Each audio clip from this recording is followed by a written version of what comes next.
Amis internautes, n'oubliez pas de liker, de vous abonner et de cliquer sur la note de notification pour ne rien rater. Bonjour et bienvenue dans Afrique Politique. Le Bénin bouge sur tous les plans. À Cotonou, on parle de diplomatie, on multiplie les déplacements, on va vers nos voisins. Le président Roméo Wardani veut renouer avec les ponts, rouvrir la frontière Bénin-Niger et redonner vie au corridor Cotonou-Niamey. Derrière les poignées de main, derrière les déclarations officielles et les intentions de bonne volonté, que cachent ces déclarations? Qu'est-ce qui va changer réellement pour le Bénin-Landa? Qu'est-ce qui va changer pour nos voisins? Les recettes douanières vont-elles remonter? Les investissements promis lors des rencontres vont-ils atterrir? Ou comment combler les attentes? Voilà autant de questions auxquelles nous allons essayer de répondre sur ce plateau. Et pour parler de ces grandes manœuvres politiques et des attentes des populations, je reçois sur ce plateau un observateur avisé, un acteur qui regarde le Bénin avec lucidité. Il s'agit de Karim Goundi. Karim, merci d'être sur ce plateau. Merci beaucoup, c'est un plaisir pour moi d'être avec vous ce matin. Avec vous, nous allons essayer de décrypter la diplomatie offensive du président Roméo Wardani, décrypter ce que cela induira au niveau des populations. Donc, ma première question, au regard des différents déplacements que le président Roméo Wardani a multipliés depuis qu'il est aux affaires, ça fait pratiquement un mois déjà, comment avez-vous trouvé cela? Puisqu'il est allé au niveau des pays de l'Alliance du Sahel et au-delà, le Sénégal, la Côte d'Ivoire et ainsi de suite. Merci beaucoup, merci monsieur le journaliste. Dans votre introduction, vous avez parlé de renouer, que le président Wardani veut renouer avec les ponts. Et on renoue avec les ponts lorsqu'il y a un problème. Et lorsqu'il y a un problème, ce n'est pas un crime d'avoir des problèmes avec nos voisins, parce que même quand deux frères qui vivent dans une même maison, même père, même mère vivent dans une même maison, il y a toujours des problèmes. La grandeur d'esprit, la grandeur d'un homme se trouve au niveau de la résolution de ces problèmes-là. Et je pense que c'est ce que le président Roméo Wardani est en train de faire. Et aujourd'hui, ce que le président Wardani est en train de faire, il est en train de montrer réellement qu'au-delà de tout, il met l'intérêt supérieur de la nation au-dessus de tout, pour essayer de régler, il laisse toutes les autres considérations et essaie de régler les problèmes qu'il y a, que se pose au Bénin. Il est désormais le président. Alors, il est allé, vous avez dit qu'il est allé d'abord vers Abuja, mais pas sans savoir que c'est le géant de l'Est. Le géant de l'Est, non seulement il est le géant de l'Est, mais il est aussi, je pense, le président du Nigeria et le président d'exercice de la CEDEAO. Donc voilà, il est d'abord allé là-bas, parce que le Bénin est membre de la CEDEAO, et après, il est allé vers le Niger, vers le Burkina Faso et le Mali. Et ensuite, par la suite, il est allé dans les autres pays. Je pense que c'est de bon augure. Il y a des gens qui ne croyaient pas que ceci pourrait être possible, d'aller de l'autre côté. Mais moi-même, arrivant à un moment donné, je doutais. Est-ce que réellement il pourra aller de ce côté-là? Mais moi, j'ai vu, et ce que j'en pense, c'est que c'est une très belle chose. Et on est obligé de le faire, il est obligé de le faire. Ça veut dire qu'il laisse tomber ses considérations personnelles et au nom de l'intérêt supérieur de la nation, il essaie de faire cette tournée-là pour calmer un peu les choses, pour que les relations puissent reprendre. Lorsqu'on voit cette importante délégation nigérienne qui était à l'investiture du président Roméo Wardani, puisqu'il y avait le Premier ministre, comment avez-vous vécu cela? D'abord, j'étais à l'investiture, effectivement. D'abord, je vous dirais d'abord ceux qui étaient sur l'esplanade du Palais des Congrès ont vécu. Les gens ont vécu par acclamation. D'abord, le Premier ministre Zine est venu un peu en retard. On était déjà assis. Et à son arrivée, déjà, les gens applaudissaient. Il n'est pas s'asseoir, mais quand il est allé pour saluer le président, le nouveau président investi, il y avait toute une clameur. Les gens étaient très contents. Moi, j'étais particulièrement très content qu'il soit venu. Et ce n'est pas lui seul. Il y avait aussi un représentant du gouvernement du Burkina Faso et du Mali. Donc, j'étais vraiment très content de les voir venir. Ça prouve réellement que lorsqu'on a des problèmes entre nous, en bon africain, en tenant compte de notre culture, le pardon, le dialogue, on peut parler, on peut dialoguer pour régler le problème. Le Bénin renoue avec l'Alliance des États du Sahel. Comment reconstruire cette confiance durable après des années de tension avec le Burkina, le Niger, je dirais? Parce qu'avec le Mali, bon, on n'en a pas. Oui. Pas solidarité quand même. Oui, pas solidarité. Il faut reconnaître qu'avec le Mali, on en a parce que c'est pas solidarité. Oui. Si on a des problèmes aujourd'hui avec le Niger, c'est qu'avec le Mali, on a les mêmes problèmes. Alors, ce que je voudrais rappeler aux internautes, c'est qu'il faudrait que les gens voient au-delà d'ouverture de la frontière entre le Bénin et le Niger, le Bénin, le Burkina. Il faut que les gens comprennent qu'il y a encore autre problème plus grave. Le problème plus grave, c'est quoi? C'est que aujourd'hui, lorsque vous allez dans les villages frontaliers avec le Burkina et le Niger, le constat est un peu désolant. Vous savez qu'il y a plusieurs dizaines d'écoles qui sont fermées à cause de tout ce que nous savons. À cause de la menace terroriste. Oui, à cause de la menace terroriste. Ça veut dire quoi? Ça veut dire qu'aujourd'hui, depuis 2 ans, 3 ans, il y a des enfants qui n'arrivent pas à aller à l'école parce qu'à cause de ces menaces-là. Ça veut dire qu'il y a des dizaines d'enfants qui ne peuvent pas aller à l'école, qui ne peuvent pas être scolarisés. Ça veut dire que le Bénin est en train de perdre de jour en jour. Donc, tout ça, en tant que président de la République, le président Romuald Wardani est l'homme le plus informé au Bénin. On lui fait les rapports, il voit. C'est tout ça qui va le motiver à dire attention, il faut qu'on laisse tomber toutes les considérations, que nous-mêmes, on se déplace pour aller. Il n'y a pas de... il y a rien de plus cher, il n'y a pas quelque chose qui est plus important que la réouverture des écoles. Parce que lorsque il y aura réouverture des frontières, il y aura une politique sécuritaire très intense, une collaboration très efficace qui va reculer tous ces gars, tous ces terroristes-là pour que les écoles puissent s'ouvrir. Ou bien ensemble, entre les 3 pays, ensemble, ils vont essayer de mettre en place une stratégie pour sécuriser ces écoles-là, pour que les enfants puissent vraiment aller à l'école. C'est vraiment très important. Donc, au-delà de l'ouverture des frontières, au-delà de l'impact négatif sur le plan économique, au-delà de l'impact au niveau du commerce frontalier, il y a aussi ces écoles-là qui sont fermées et qu'il faut tout faire pour ouvrir. Donc, je pense que c'est une très belle chose et il faudrait que, après ces visites-là, que les commissions ad hoc qui seront mises en place, que ces commissions travaillent réellement et qu'il y ait vraiment de l'ouverture d'esprit et qu'il y ait vraiment de la franchise, que réellement, les troupes puissent commencer réellement par travailler. Vous avez abordé la frontière Bénin-Niger, justement, parlons de ça. J'ai évoqué plutôt la venue du Premier ministre nigérien lors de l'investiture, le voyage du président Romuald Wardani aussi à Niamey, que vous avez aussi évoqué, et oui, sans parler des travaux des experts par rapport à la réouverture de la frontière. Il y a eu une délégation nigérienne aussi qui était là il y a quelques jours, je dirais la semaine passée, et qui a rendu son rapport au Premier ministre Ali Maman Zein là-bas. Et il en a fait grand écho et il disait que le mot d'ordre reste au niveau des 2 présidents qui doivent donner leur feu vert. Qu'est-ce qui bloque encore cette réouverture ou bien à quand devons-nous attendre? Oui, votre question nécessite la réponse des experts dans le domaine. Oui. Et il y a aussi, bon, sur le plan sécuritaire, tout n'est pas bon à dire. Tout n'est pas bon à dire. J'ai écouté les gens, j'ai écouté ce qu'ils ont dit, et que je ne voudrais pas trop détailler ici, parce qu'ils ont été clairs dans ce qu'ils ont eu, les conditions pour le faire. Puisqu'il y a des choses dans notre pays, qui les empêchent d'avoir confiance en nous. Voilà, permettez que je dise ça comme ça, qu'ils ne rentrent pas dans les détails, et des choses qu'ils voient, des trucs qui sont positionnés, des gens qui sont positionnés qu'ils voient, qui font de sorte qu'ils n'ont pas confiance en nous, qui font de sorte qu'ils se disent attention, c'est grâce à ce qui est chez vous que nous avons des problèmes.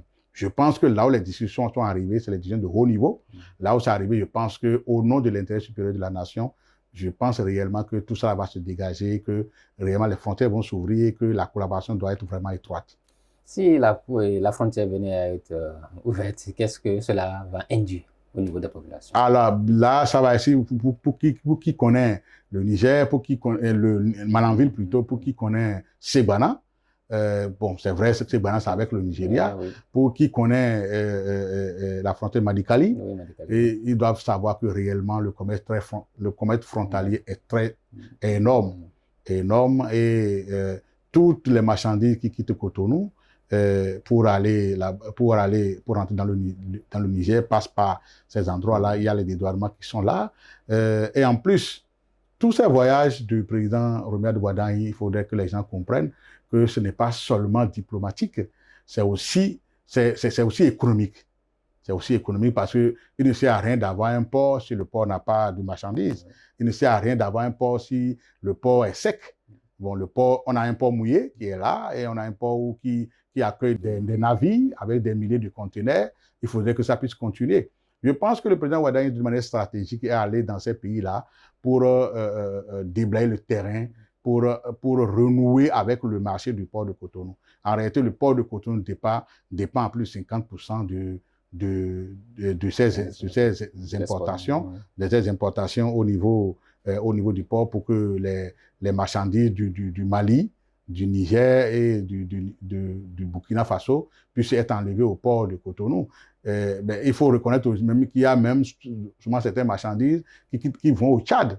Donc tout ça, il faut aller déblayer le terrain et c'est ce que le président Ouattara est en train de faire parce que nous sommes un pays, nous ne sommes pas un pays minier, nous ne sommes pas un pays frontalier, un pays pétrolier. Alors, toute notre économie, c'est le port. Comme on le dit, le port est le poumon économique. Il faudrait alors faire de sorte que ce poumon-là soit vraiment bien oxygéné. Et l'oxygène de ce poumon-là, c'est ce que le président Ouattara allait faire au niveau de ces pays-là, faire de sorte que les marchés soient vraiment ouverts et que toutes les frontières soient ouvertes. Parce que ce n'est pas uniquement l'ouverture de la frontière, quand on va ouvrir les frontières, que les problèmes sont déjà réglés, non. Après l'ouverture des frontières, il faudrait qu'il y ait une collaboration sur le plan sécuritaire vraiment étroite pour que d'abord ces marchandises soient sécurisées et que réellement que les investisseurs puissent dire attention, la région est sûre.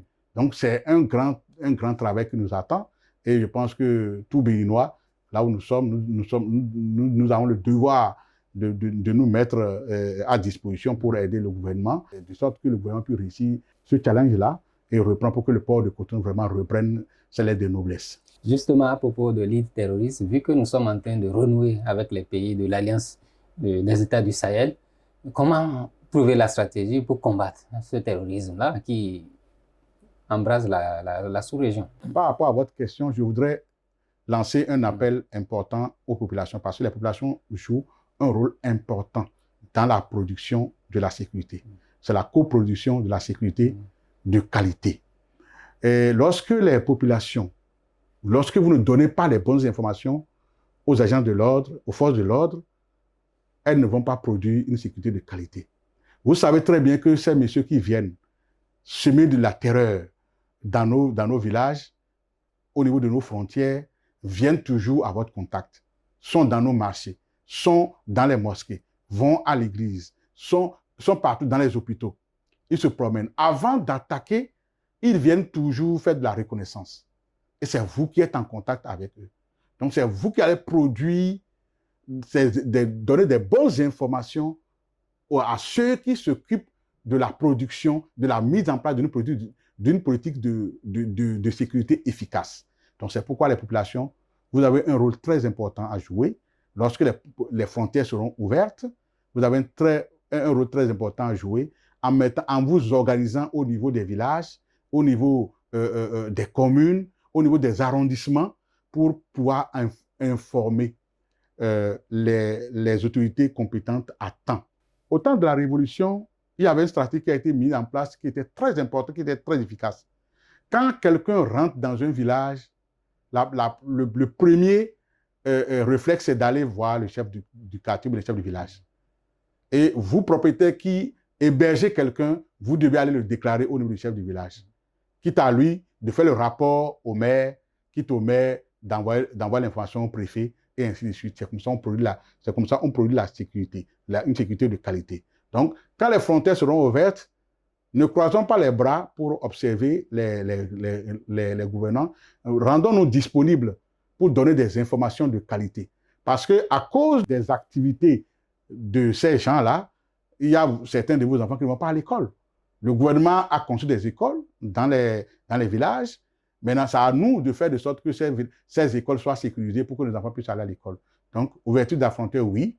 La responsabilité collective est mieux. Parce que c'est elle qui fera de sorte que l'ouverture des frontières aura un impact positif sur les populations. Voilà qui est bien dit. Donc, le rôle, la balle est dans le camp des populations. N'attendez pas toujours les autorités pour pouvoir vous défendre. Vous avez aussi de la matière pour pouvoir assurer votre propre sécurité. C'est pour ça que mon invité parlait de coproduction de la sécurité. Donc, toujours sur ce côté de la diplomatie offensive du président Rohmer Wardani, après les États de l'Afrique, les États du Sahel et puis les autres au niveau de la sous-région, il s'est rendu mercredi dernier en Europe, au niveau du Conseil européen. Alors, pourquoi ce déplacement de l'autre côté aussi? Oui, vous savez très bien que, qu'on le veuille ou non, l'Europe est un partenaire historique et stratégique de l'Afrique en général et du Bénin en particulier.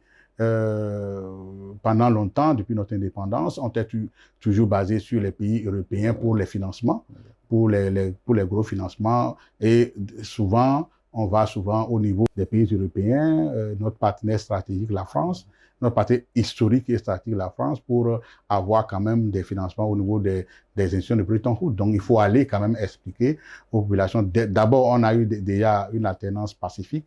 C'est déjà très bien à notre niveau. Il faudrait que nous, en tant que Béninois, qu'on puisse se mettre en ligne de mire. Il faut qu'on ait en ligne de mire le développement des activités économiques dans notre pays, le financement de ces activités-là dans notre pays. Je pense qu'en allant au niveau du Conseil européen et en rencontrant sa présidente, c'est une façon de dire, bon voilà, vous êtes un partenaire stratégique, vous êtes notre partenaire stratégique, nous venons quand même vous dire quand même que nous avons notre programme d'action de gouvernement, voilà ce que nous voulons pour le pays, ainsi de suite, et aussi dire aussi sur le plan sécuritaire, parce qu'à ce niveau-là aussi, il faudrait que nous puissions travailler, faire de sorte que le Bénin ne soit pas pris comme un pays, un territoire quand même où la sécurité n'est pas assurée. Il faudrait quand même rassurer les investisseurs, parce que lorsque vous allez au conseil européen, lorsque vous allez au Conseil européen, après ça, vous rencontrez les investisseurs, il faut aller convaincre les investisseurs à venir investir. Il faut vraiment venir investir au Bénin, montrer réellement que on a mis tout en place pour que réellement que les investissements soient sécurisés. Je pense que c'est ce qu'il allait dire là-bas et que c'est très important qu'il aille vraiment de l'autre côté et vraiment faire de sorte que les gens soient rassurés que tout se passe bien au Bénin. Une diplomatie renouvelée et puis la bonne ambiance qui s'installe avec l'Alliance des États du Sahel. Ces initiatives dessinent-elles les contours d'une nouvelle ère politique au Bénin? Oui, forcément, d'une nouvelle ère politique. Et comme je l'ai dit tantôt, il ne faut pas que les gens aient peur qu'il y ait des problèmes. Il faudrait que les gens aient peur d'une mauvaise résolution des problèmes. Il y a des problèmes, d'accord. Et aujourd'hui, le président Wardani a montré quand même qu'il est prêt à aller rencontrer tout le monde, là où il y a l'intérêt du Bénin. Et il est prêt à aller rencontrer tout le monde pour être en bon terme avec tout le monde. Forcément, le président Wardani, à travers ses voyages, montre réellement que le Bénin est disponible. Nous sommes disponibles à dialoguer avec tout le monde. Nous sommes disponibles à préserver les intérêts de chacun de nous. Nous sommes disponibles à régler des problèmes. Il n'y a pas de problème sans solution. Nous sommes là. J'étais très heureux de constater que quand le Niger a été attaqué la dernière fois, le Bénin est parmi les premiers à soutenir le Niger et a dit qu'il est vraiment disponible à ses côtés pour faire une lutte efficace contre ces gens qui commercialisent, commercialisent la terreur des populations. Donc, quand on voit déjà que tout ça a lieu, quand on voit déjà que au niveau du Mali, du Burkina, du Niger et aujourd'hui le Bénin et le Togo, pourquoi pas, quand on voit qu'ils parlent d'une seule voix, c'est quand même déjà très bien pour montrer que, attention, ces gens-là, ils sont unis actuellement, bientôt les frontières seront ouvertes. Si les frontières sont ouvertes, ça va être très bien pour vraiment une lutte efficace. Pour la jeunesse, voir un président aussi jeune dans cette dynamique-là, qu'est-ce que ça fait? Ah oui, il faut reconnaître qu'au départ, moi, j'étais contre la communication qui disait, bon voilà, le président Wardani est jeune, il est ceci, ainsi de suite. Il dit non, ne mettons pas trop l'accent sur la jeunesse, mettons l'accent sur la compétence. Bon, maintenant, si vous me posez la question de savoir, qu'est-ce que vous pensez de voir un jeune compétent à la tête du pays, je dis oui, là, je répondais à votre question en vous disant oui. Je suis très content d'abord de voir un jeune qui a appris aux côtés des aînés, et que l'aîné ait confiance aux jeunes pour dire, bon, là, tu es déjà mûr, tu es bon, tu peux te laisser, tu peux me remplacer, je dis que ça, c'est pas donné à n'importe qui.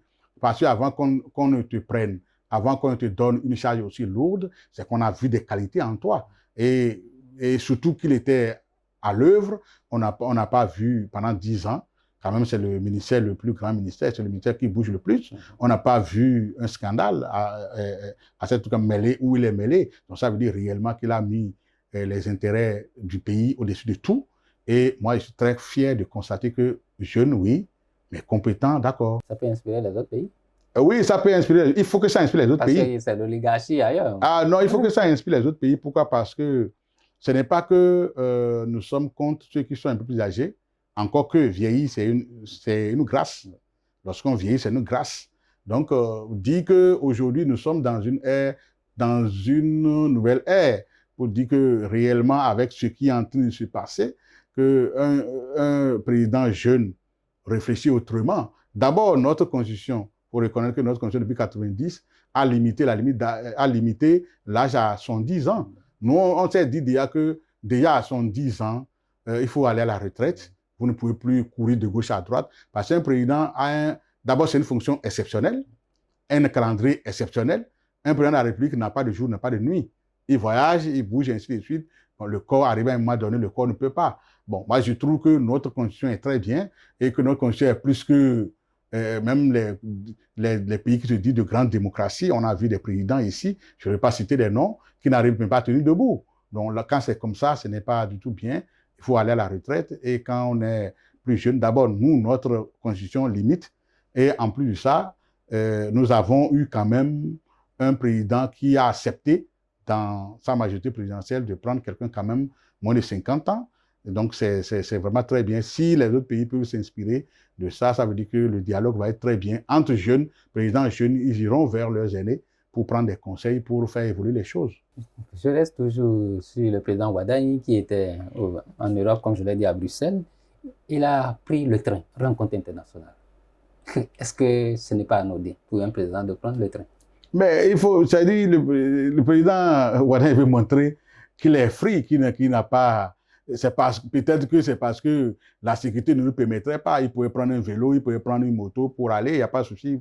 On va le sécuriser, il n'y a pas de souci. Montrer réellement que ça soit le train, que ce soit un bus, que ce soit un truc là, ainsi de suite. Tout ce que je ferai, il est en train de monter par là, tout ce que je ferai, tout ce qui sera nécessaire pour que je puisse me rendre à un niveau donné, pour discuter, pour défendre mon pays, je le ferai. Donc ça veut dire quoi? Ça veut dire que c'est une fonction exceptionnelle, c'est une fonction qui vous donne des considérations, des honneurs, mais qui t'avoue aussi de rendre à cette fonction-là ses lettres de noblesse, en s'oubliant et en prenant ce qui est possible pour aller au niveau de là où on doit aller pour défendre les intérêts du pays.